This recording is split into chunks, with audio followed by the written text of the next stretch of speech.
જય સ્વામિનારાયણ મિત્રો, આજે આપણે માહિતી સંચાલિત પ્રક્રિયા વિશે જોઈશું. માહિતી સંચાલિત પ્રક્રિયા વિશે મેં તમને આગળના લેક્ચરમાં કીધું હતું કે જ્યારે માહિતીની આપ-લે થતી હોય એ આખી પ્રક્રિયાને શું કહેવામાં આવે છે? માહિતી સંચાર. બરાબર છે. તો અહીંયા આપણે માહિતી સંચારની પ્રક્રિયાની અંદર કુલ 7 મુદ્દા છે. પ્રક્રિયા એટલે શું? તો કે કોઈ પણ પ્રોસેસ છે, બરાબર, એ સ્ટેપ બાય સ્ટેપ કરવામાં આવે છે. હવે જો હું એક ઉદાહરણ આપું કે તમારે રોટલી બનાવવી છે, તો પહેલા શું કરશો? લોટ બાંધશો, રોટલીને ગોળ બનાવશો, ત્યાર પછી શેકો છો, બરાબર. તો આખી શું છે? આ પ્રોસેસ છે, પ્રક્રિયા છે. હવે જ્યારે તમે પરીક્ષાની અંદર તમે પ્રક્રિયા લખો છો, ક્વેશ્ચન પૂછાય છે કે કોઈ પણ માહિતી સંચારની પ્રક્રિયા જણાવો, આયોજનની પ્રક્રિયા જણાવો, કોઈ પણની પ્રક્રિયા પૂછવામાં આવે તો તમારે એના દરેક મુદ્દા છે લાઈનમાં હોવા જોઈએ, બરાબર. હવે જો તમે એવું લખો તો એમ પૂછ્યું હોય કે રોટલીની પદ્ધતિ જણાવો, રોટલી બનાવવાની પદ્ધતિ જણાવો, તો તમે પહેલા શું લખશો? કે લોટ બાંધવો, રોટલી વણવી, રોટલી શેકવી. કેમ લખશો કે રોટલી શેકવી, લોટ બાંધવો, રોટલી વણવી? એટલે પ્રોસેસમાં કહેવાનો મતલબ એમ છે કે કોઈ પણ મુદ્દા છે લાઈનમાં આવવા જોઈએ, બરાબર. તમે જો એના મુદ્દાને આડા કરો છો, પ્રોસેસ લખો છો, પણ જો મુદ્દા આડા કરો છો તો એના માર્ક મળશે નહીં. એટલે આ ખાસ ધ્યાન રાખજો. હવે આપણે જોઈએ માહિતી સંચારની પ્રક્રિયા. હવે એમાં પહેલો પોઈન્ટ આવે છે બોલનાર, બરાબર. અંગ્રેજીમાં એને આપણે કહીએ છીએ સ્પીકર. માહિતી મોકલનાર અથવા વક્તા કે જે અન્ય જૂથને માહિતી પહોંચાડવામાં આવે છે તેને શું કહેવામાં આવે છે? બોલનાર. એટલે કે મારે કોઈ વ્યક્તિને માહિતી આપવી છે, બરાબર છે, તો હું શું થાઉં છું? બોલનાર. એટલે કે માહિતી મોકલનાર અથવા તો કોઈ પણ વક્તા કે જે અન્ય જૂથ કે અન્ય વ્યક્તિને જ્યારે માહિતી પહોંચાડવામાં આવે છે ત્યારથી શું થાય છે? માહિતીની પ્રોસેસ જે છે એની શરૂઆત થાય છે. એટલે કે બોલનાર છે, બરાબર, એ પહેલો મુદ્દો છે કે સપોઝ મારે કોઈ એક બુક સ્ટોલની અંદર છે, મારે બુકનો ઓર્ડર આપવો છે, તો હું પહેલા શું કરીશ? કે મારે ઓર્ડર આપવો છે તો હું પહેલા શું થાઉં છું? બોલનાર, સ્પીકર. અથવા તો માહિતી કોઈને આપવી છે, બરાબર, કે HR ડિપાર્ટમેન્ટમાં આજે મીટિંગ છે 5 વાગે, તો ઈ મારે માહિતી આપવાની છે, તો હું શું થાઉં છું? બોલનાર અથવા તો વ્યક્તા, બરાબર. તો પહેલો મુદ્દો છે બોલનાર, જે શરૂઆત છે, બરાબર, પ્રોસેસની આખી શરૂઆત છે અને પ્રથમ મુદ્દો છે બોલનાર. શરૂઆત જ બોલનારથી થાય છે. ત્યાર પછી આવે છે રજૂઆત. રજૂઆત એટલે શું? તો કે વિચારોની ગોઠવણ. શું કે છે? વિચારોની ગોઠવણ. એટલે કે મારે જે કઈ માહિતી આપવાની છે ઈ માહિતીને હું શું કરું છું? મારા પાસે જે કઈ વિચાર છે એને હું વ્યવસ્થિત શું કરું છું? ગોઠવણ. એટલે કે વિચારોની પ્રક્રિયા એટલે શું કહેવામાં આવે છે? કે રજૂઆત, બરાબર. એક માર્કમાં પૂછાય છે કે વિચારોની પ્રક્રિયા એટલે શું? તો તમારે જણાવવાનું છે કે રજૂઆત, બરાબર છે. માહિતીનું સ્વરૂપ આપતા પહેલા કેવી રીતે રજૂ કરવી, બરાબર. જ્યારે મારે કોઈ વ્યક્તિને માહિતી આપવી છે, બરાબર છે, તો એ માહિતી આપતા પહેલા મારે શું કરવાનું? તો કે મારે એ માહિતીને કેવી રીતે રજૂ કરવી. હવે જરૂરી નથી કે હું જે માહિતી આપું છું સામે જે વ્યક્તિ છે, બરાબર, કે જે જૂથ છે એને સમજાય જ જાય. હવે હું જ્યારે માહિતી આપું છું, મારે જે આપવાની છે સામેવાળો વ્યક્તિ છે સાંભળી ન શકતો હોય તો શું કરવાનું? હું જે માહિતી આપું છું એને કઈ સમજાશે નહીં. એટલે માહિતી આપતા પહેલા એની ભાષા, શબ્દો, ચિત્રો, અવાજ, લિપિ, પ્રતીકો વગેરે માધ્યમ નક્કી કરવાના છે.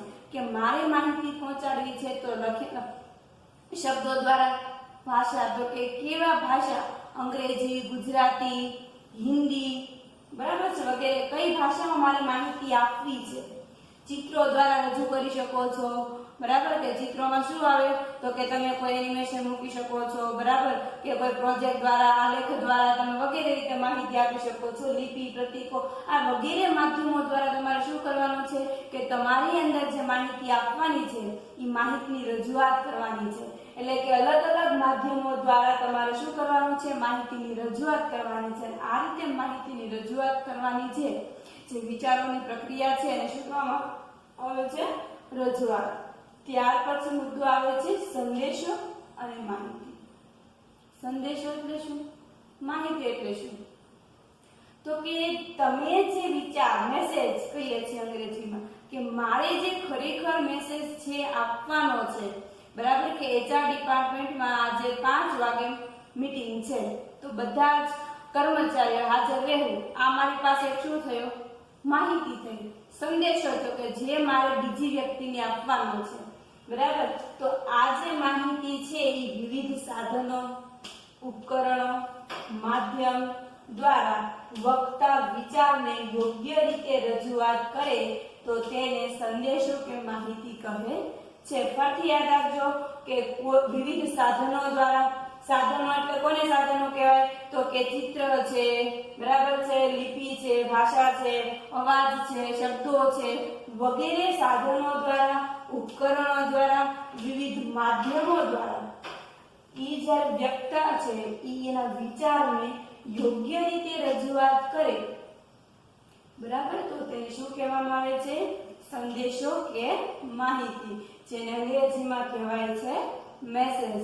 સપોઝ હું એક ઉદાહરણ આપું કે મારે તમને એમ કેવું હોય ઓકે, તો હું કઈ રીતે આપી શકું છું? ઓકે શબ્દો દ્વારા પણ લખીને કહી શકું છું, અથવા તમે WhatsApp યુઝ કરો છો તો તમે એમાં જુઓ છો ઓકે કહેવા માટે તમે છે એ થંબ પણ બતાવી શકો છો, બરાબર, અથવા હાય કેવું છે તો હાય એમ શબ્દ પણ લખી શકો છો, અથવા તો તમે હાય એવી રીતે તમે હાથ છે એ પણ તમે મૂકી શકો છો. ટૂંકમાં તમારે જે સંદેશો આપવો છે સામેવાળી વ્યક્તિને, એને કઈ રીતે તમારે સંદેશો આપવો છે, બરાબર, એ સંદેશો તમે જે મોકલો છો, બરાબર, એ આપણી પ્રોસેસની અંદર શું થાય છે? માહિતી કે જે સંદેશો કે તમારે જે વિચાર રજૂ કરવાનો છે, બરાબર છે, માહિતી છે એટલે શું કહેવામાં આવે છે? ને સંદેશો અથવા માહિતી. હવે ત્યાર પછી જે આપણે છે એ સંદેશો આપણને ખબર પડી કે મારે આ સંદેશો દેવાનો છે, ત્યાર પછી ઈ માહિતીને, ઈ સંદેશાને મારે શેના દ્વારા મોકલવું? નક્કી થઈ ગયું કે મારે અવાજ દ્વારા અથવા ચિત્ર દ્વારા કે લિપિ દ્વારા મારે છે એ વિચારને રજૂ કરવાનો છે, અને વિચાર રજૂ કર્યા પછી નક્કી થયું કે ભાઈ મારે મેસેજ છે, બરાબર, આ મેસેજ મારે મોકલવાનો છે. મેસેજ નક્કી થયા પછી એ મેસેજ મારે કેવી રીતે મોકલવો? તો કે માધ્યમ. તમે શેનો ઉપયોગ કરો છો? માધ્યમ, બરાબર, એને શું કહેવાય છે? ચેનલ અથવા મીડિયમ. તો આ માધ્યમને તમે છે ઉપયોગ દ્વારા તમારી પાસે છે કે માહિતી છે તમે શું આપો છો? બીજા સુધી પહોંચાડો છો. એટલે કહીએ કે બોલનાર દ્વારા જે ભાષા, ચિત્રો, અવાજ કે પત્રો જેવા વિવિધ સાધનોનો ઉપયોગ કરીને માહિતી, સંદેશાને બીજી જગ્યાએ પહોંચાડવામાં આવે તેને માધ્યમ કહે છે, બરાબર. કે જે વ્યક્તિ બોલનાર છે, વક્તા છે, કે માહિતી પહોંચાડનાર છે કે મોકલનાર છે, બરાબર, ઈ વ્યક્તિ જે છે એ વિવિધ સાધનોનો ઉપયોગ કરીને, મેં હમણાં આગળ જણાવ્યું કે સાધનો એટલે શું? તો કે ભાષા, ચિત્ર, અવાજ, પત્રો વગેરે દ્વારા એનો વગેરે સાધનોનો યોગ્ય ઉપયોગ કરીને જ્યારે માહિતીને બીજી જગ્યાએ અથવા બીજા જૂથ સુધી પહોંચાડવામાં આવે છે તો તેને શું કહેવામાં આવે છે? માધ્યમ. હવે બોલનાર જે છે તો ઈ શું કરે છે કે વિવિધ પરિસ્થિતિઓ અને શું કહે છે કે જરૂરિયાત મુજબ છે ઈ સામેવાળા વ્યક્તિ સુધી શું પહોંચાડે છે? કે માહિતી પહોંચાડવા માટે વિવિધ માધ્યમની પસંદગી કરે છે કે સામેવાળા વ્યક્તિનું છે ઈ કઈ રીતે મારે માહિતી પહોંચાડવી, ઈ પરિસ્થિતિ અને એની પસંદગીના આધારે છે, જરૂરિયાતને આધારે ઈ માધ્યમની પસંદગી કરશે, બરાબર. કે મારે જે છે, બરાબર, કે સ્કૂલની અંદર જ છે ઈ બીજા ડિપાર્ટમેન્ટમાં માહિતી પહોંચાડવી છે તો શું હું કરીશ? કોઈ પત્ર કે કોઈ વ્યક્તિ દ્વારા માહિતી પહોંચાડું છું. પરંતુ અન્ય રાજ્યમાં મારે માહિતી પહોંચાડવી છે તો હું પત્ર દ્વારા અથવા મેસેજ, ઈમેલ વગેરે દ્વારા, ટૂંકમાં તમે પરિસ્થિતિને આધારે અનુકૂળ થઈને તમે શું કરો છો? માધ્યમની પસંદગી કરો છો. માધ્યમ આજે તમે જો તો માહિતી જે છે ઘણા બધા માધ્યમથી છે એ પહોંચાડવામાં આવે છે. ટીવી છે, રેડિયો છે, ઈમેલ છે, બરાબર. અત્યારે તમે ઓનલાઈન જોવો છો તો ઓનલાઈન પણ તમને માહિતી મળે છે, બરાબર. તો વિવિધ સાધનો દ્વારા, લેખિત દ્વારા, મૌખિક દ્વારા, અભિનય દ્વારા, નાટક દ્વારા, બરાબર, આ વગેરે દ્વારા જે છે પ્રતિભાવ, હાવભાવ આ વગેરે દ્વારા માધ્યમનો ઉપયોગ કરીને માહિતી આજે શું થાય છે? પહોંચાડતો થાય છે. લેટેસ્ટ ઉદાહરણ છે મોબાઈલ અને ટેલિવિઝન, બરાબર, વગેરે દ્વારા માહિતી મળે છે. હવે માધ્યમ જોયા પછી, માધ્યમ નક્કી કર્યા પછી તમારે શું કરવાનું છે તો કે સંદેશાની પ્રાપ્તિ અને સમજ, બરાબર, કે માધ્યમ દ્વારા સંદેશાની બોલનાર દ્વારા મોકલાયેલ માહિતી કે સંદેશા જે સ્વરૂપમાં આવ્યો છે તે જ સ્વરૂપમાં સંદેશાનું અર્થઘટનની પ્રક્રિયા થાય તો તેને માહિતીની પ્રાપ્તિ અને સમજ કહે છે. કે બોલનાર જે વ્યક્તિ છે એ વ્યક્તિ જે માહિતી કે સંદેશો પહોંચાડે છે, જે સ્વરૂપમાં પહોંચાડે છે તે જ સ્વરૂપમાં જો એનું અર્થઘટન કરવામાં આવે તો તે શું કહેવાય છે? સંદેશાની પ્રાપ્તિ અને સમજ.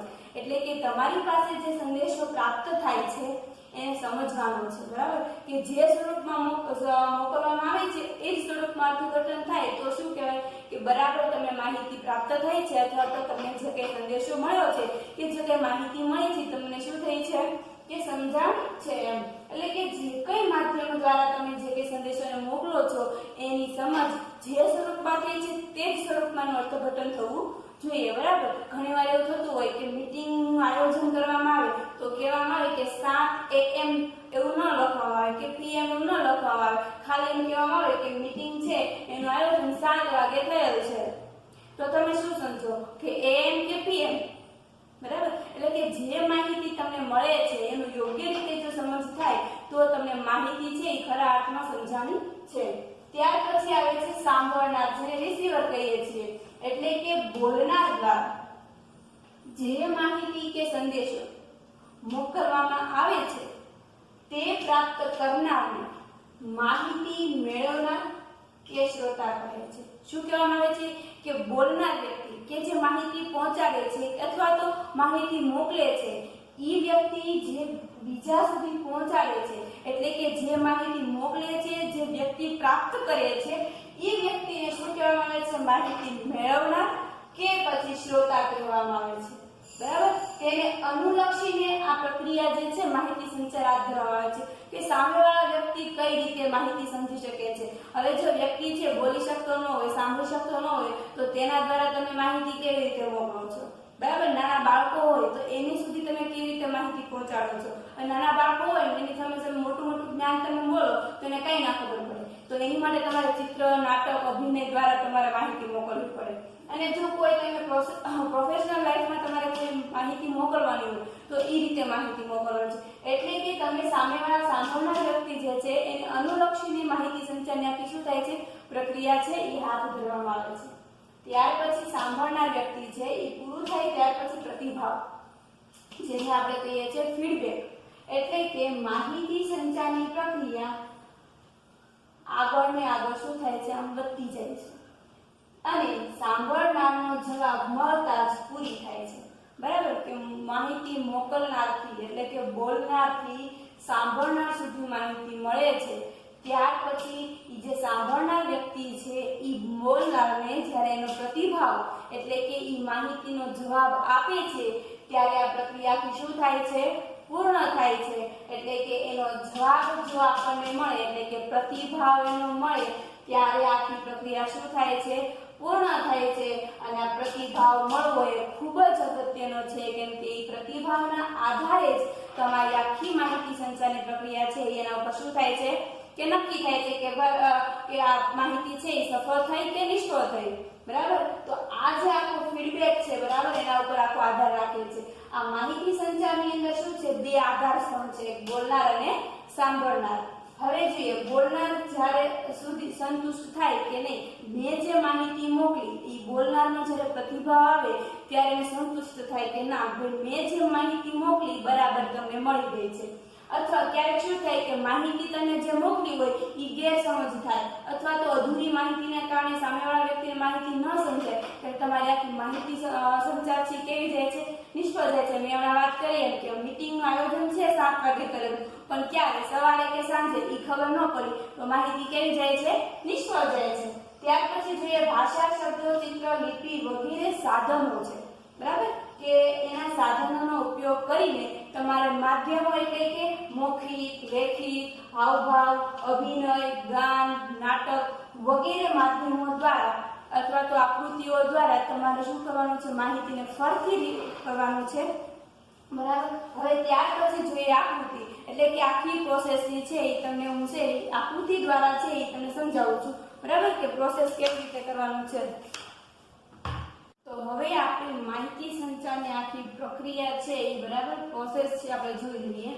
કે બોલનાર, પહેલો આપણો મુદ્દો શું હતો, બોલનાર, સ્પીકર. સ્પીકર એટલે કે માહિતી જે કઈ જે છે, બરાબર, એ મોકલનાર કે પહોંચાડ, એ બોલનાર વ્યક્તિ જે છે એ પછી શું કરે છે, એની માહિતી કે જે કઈ છે એના વિચારોની રજૂઆત કરે છે, બરાબર. વિચારોની રજૂઆત એટલે શું થયું, વિચારોની પ્રક્રિયા એટલે શું, તો કે રજૂઆત, ઇનોડિંગ. હવે ઈ થયા પછી શું કરે છે, સંદેશો કે માહિતી, બરાબર, જે કે મેસેજ, કે એને જે માહિતી મોકલવી છે, બરાબર, ઈ માહિતીને કેવી રીતે રજૂ કરવી, બરાબર. ઈ સંદેશો અને માહિતી નક્કી થયા પછી માધ્યમ, કે ઈ માહિતી જે છે ઈ માહિતીને કેવી રીતે મોકલવામાં આવે, ઈ માધ્યમ યાની કે મીડિયમ. ત્યાર પછી આવે છે સંદેશાની પ્રાપ્તિ અને સમજ, કે જે સ્વરૂપમાં સંદેશો મોકલ્યો છે એ જ સ્વરૂપમાં જો ઈ સાંભળનાર વ્યક્તિ છે, બરાબર, એનું અર્થઘટન થાય, એટલે કે સંદેશાની પ્રાપ્તિ અને સમજ, બરાબર, ડીકોડિંગ થયા પછી ઈ માહિતી જે છે સાંભળનાર વ્યક્તિ સુધી શું થાય છે, પહોંચે છે, એટલે કે બોલનાર વ્યક્તિ દ્વારા જે માહિતી મળે છે, બરાબર, એ જેને પ્રાપ્ત થાય છે એને શું કહેવામાં આવે છે, સાંભળનાર, રિસીવર, બરાબર છે, અથવા તો લિસ્ટર. આ સાંભળનાર વ્યક્તિ જ્યારે માહિતી અને મળે છે કે સંદેશો મળે છે સમજ્યા પછી ઈ જ્યારે એનો પ્રતિભાવ એની કે ફીડબેક આપે છે કે યસ, ઓકે, ડન વગેરે, બરાબર, તો ઈ પ્રતિભાવ કોને મળે છે, બોલનારે. ત્યારે આખી આ પ્રક્રિયા જે છે એ શું થાય છે, સફળ થાય એમ કહેવાય. એટલે કે દરેક બાબત છે સાથે સાત પ્રક્રિયાના મુદ્દા છે ઇમ્પોર્ટન્ટ છે, બરાબર. એટલે કે એક પ્રક્રિયા બીજા ઉપર એક છે બોલનાર છે તો ઈ રજૂઆત કરે છે વિચારોની રજૂઆત કરી પછી ઈ જે માહિતી છે, સંદેશો છે, ઈ માહિતી સંદેશો માધ્યમ દ્વારા મોકલવામાં આવે છે. ઈ માધ્યમ સંદેશાની પ્રાપ્તિ અને સમજ થયા પછી સાંભળનારને મળે છે, સાંભળનાર ફીડબેક આપે છે, ત્યારે બોલનારને સંતુષ્ટ થાય ત્યારે શું કહેવાય છે, પ્રક્રિયા. એક ઉદાહરણ સમજાવું કે મારે એક બુક સ્ટોલ ની અંદર છે, બરાબર, ઈ બુકનો મેં છે શું આપવો છે, ઓર્ડર આપવો છે, તો હું શું થાઉં છું, બોલનાર. હવે મારે રજૂઆત કરવાની કે બુક્સ છે એ કેવા પ્રકારની જોઈએ છે, કયા ધોરણની જોઈએ છે, કઈ બુક જોઈએ છે, બરાબર છે. તો હું અહીંયા છે 11મા ધોરણનો પાઠ્યપુસ્તકના સેટ મંગાવવાની વાત કરું છું, એની રજૂઆત કરી છે, તો હું પત્ર દ્વારા લખું છું, બરાબર છે, કે પત્ર દ્વારા મેં શબ્દો, ભાષા ગુજરાતી, બરાબર, એ નક્કી કર્યા પછી મારી માહિતી આવે છે કે, બરાબર, કે ભાઈ ગુજરાતીમાં લેખિત સ્વરૂપે મારે માહિતી મોકલવી છે. એટલે એ જે સંદેશો છે કે 11મા ધોરણના પાઠ્યપુસ્તકો, બરાબર, ઈ હું મોકલું છું માધ્યમ, એટલે કે કોઈ પત્ર દ્વારા, બરાબર, પત્રમાં લખી અથવા તો ઈમેલ કે છે એ સોશિયલ મીડિયામાં, વોટ્સઅપમાં મેસેજ કે વગેરે માધ્યમથી મોકલું છું. તો ઈ માધ્યમ છે એ જે સામેવાળા વ્યક્તિને છે એ સંદેશો શું થાય છે, પ્રાપ્ત થાય છે. ઓકે, આ વ્યક્તિને શું જોઈએ છે, 11મા ધોરણના પાઠ્યપુસ્તકો જોઈએ છે. ઈ મળ્યા પછી સાંભળનાર વ્યક્તિને મળે છે, ઈ સાંભળનાર વ્યક્તિ જ્યારે બોલનારને ઓકે અથવા તો ડન, બરાબર છે, કોઈ પણ સિમ્બોલ દ્વારા અથવા તો સામે મેસેજ આપીને કેવી રીતે પ્રતિભાવ આપે છે, ત્યારે બોલનારને થાય છે કે ઓકે, મારા ઓર્ડર જે મેં આપ્યો છે એ શું થઈ ગયો છે, મળી ગયો છે. એટલે આવી રીતે આખી પ્રોસેસ છે, બરાબર, એના દ્વારા માહિતીની શું થાય છે, સંચાર થાય છે. એટલે આ રીતે માહિતીની આખી પ્રક્રિયા છે એ રચાય છે. જય સ્વામિનારાયણ.